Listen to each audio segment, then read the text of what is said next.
They could not stop me, bro. I got to a point where I stopped caring about getting out. I stopped caring about punishment.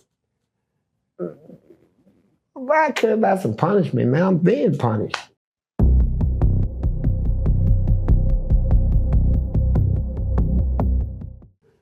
If you ask who runs the women prison, they'll tell you, the dykes. They stronger than the regular girls that come in that ain't lesbian. Ask who run the men's prison, same thing, gay mom. But I'm giving everybody's sake. But my thing is this, man. I growed up like in learning about life. I learned how to read and write in prison. There you go. I didn't go to their school. I went to the library when I learned how to read and then start getting school books out and study on my own. And I taught myself how to read and write. And so, and after that, you know, I'm in there fighting. So I get in a situation where I'm fighting the guards all the time, man. I'm in a hole.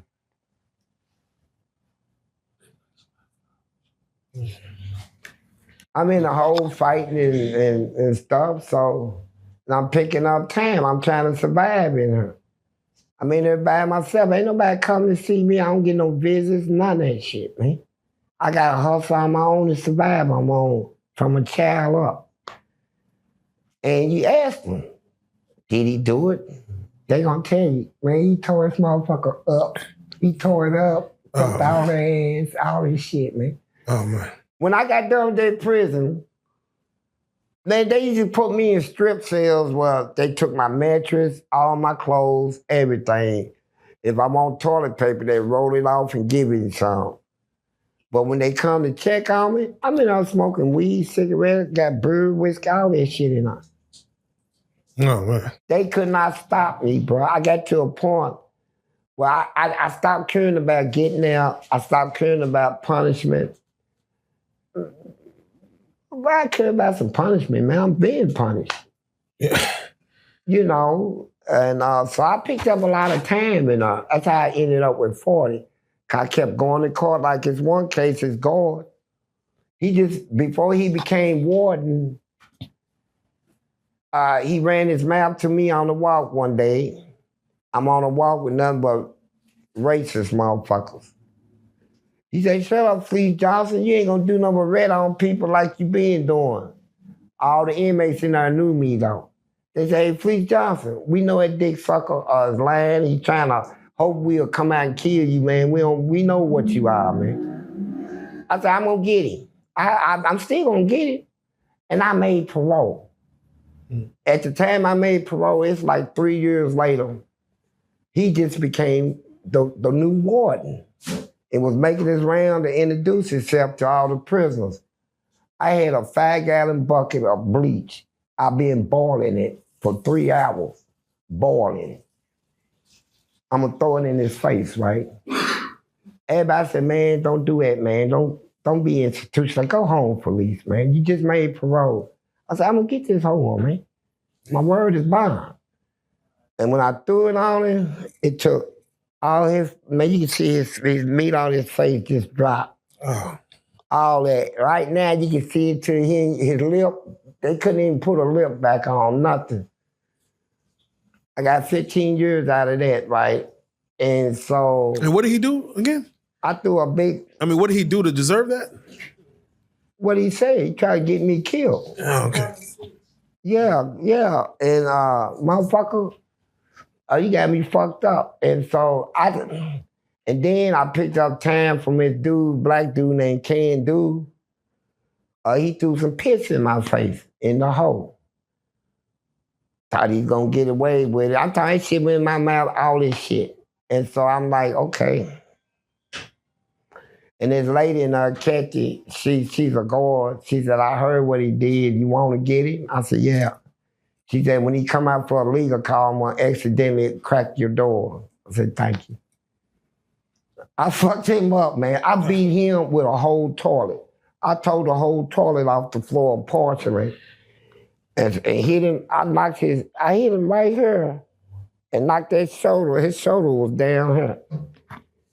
And so I'm fighting these motherfuckers, man. And then they took my teeth. That's why I do this. Yeah. That's my trademark. Yeah. Tell us a story about that. Well, it happened one day. I'm in the hole. I'm getting ready to fight this dude. They said been in the army. He's special trained. He killed. They said, man, he's army trained police. This motherfucker is only in prison because he killed somebody sleeping with his wife, man. He ain't never been. Man, fuck all that. He said, Johnson. I said, yeah.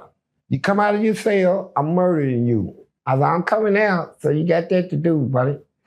And I came out. He took his shirt off and shit. He's strong motherfucker. I said, I hit him, scoop him, it's over.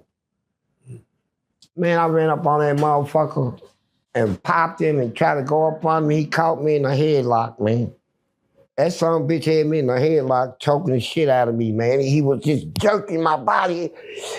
And you know, ain't nobody gonna break, even my friends ain't gonna break it up if it's one-on-one. We already got that established. Let us fight, man. And man, I'm slobbing at the line, I'm getting dizzy, and I panic. And so I bit this son of a bitch. I bit him, and then he felt that. And he hit me right there in the jaw. I thought he cracked something, so I panicked and started doing like that, and didn't know I was ripping shit, right? I ripped him, he got 138 stitches, right? So when I seen I did that much damage, I said to myself, from now on, when I fight one of these motherfuckers, I'm biting them. I'm bite these some bitches, right? I bite their whole goddamn face off, right?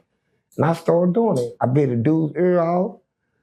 And then when they sewed it back on, I said, from now on, when I bite it, I'm swallowing it. So I had one dude's lip, and I took his whole lip off, swallowed the top part. I couldn't get the bottom. I bit one dude's side of his face. I bit a dude under here and paralyzed him. So when I got, paralyzed him for life. And so we got pictures of this. We got this documented, right? And you start swallowing the pieces you're biting. Yeah, so they can't sew it back on, right? So didn't nobody want to fight me no more. They said, you ain't gonna do no biting more. I said, you right. I'm bite shit out of you. And so the corrections department sent the commissioner down on, her name was LaDonna Thompson. And she come down there and she said, please, the lawmaker say the next time you bite somebody, they're gonna take your teeth because you're using it as a weapon. I said, man, go on, tell them I said, suck my dick. So I ain't believe that shit. They can't do that shit. And I bit two more, and then they come to my cell and said, you got a visit. I stood up, got handcuffed. They took me to the hospital, put me in a restraint chair, put the restraints on me. Then she come around, she said, Fleece, I told you. I said, man, get it over with. So they shot me, put me to sleep. When I woke up, all my teeth were gone, all this shit was sold up. But when I got out on the streets, I tried to go get some teeth, and they said I couldn't get none because giving me some teeth is equivalent to giving me a gun. It's against the law. Wow. And then, but when I got my felonies expunged off my records, they said I can have some teeth now. So I got a GoFundMe for my teeth program going on, and I'm getting a lot of donations off of it. And that's why I do this, because I'm gonna lay this out, boy. It's gonna be so pretty. Yeah, definitely want to see what's Oh, man, I'm gonna lay this shit, man. Please, let me ask you, how many people would you say you bit? 30, they had me at 35 on record, but I bit some more, man. I say it wasn't about 6 or 7 more other than what's on record. Cause every one of them, I got caught doing it. Okay. But I prefer to bite them. Yes. And you, boy, just to hear him scream and squirm, man. That's Damn. Man, can you imagine somebody just biting your chest nipple off? Yeah, I can imagine my nipple. Tear it off, right? I was. Yeah, you a bad man. Yeah, you a bad man. I felt like an animal.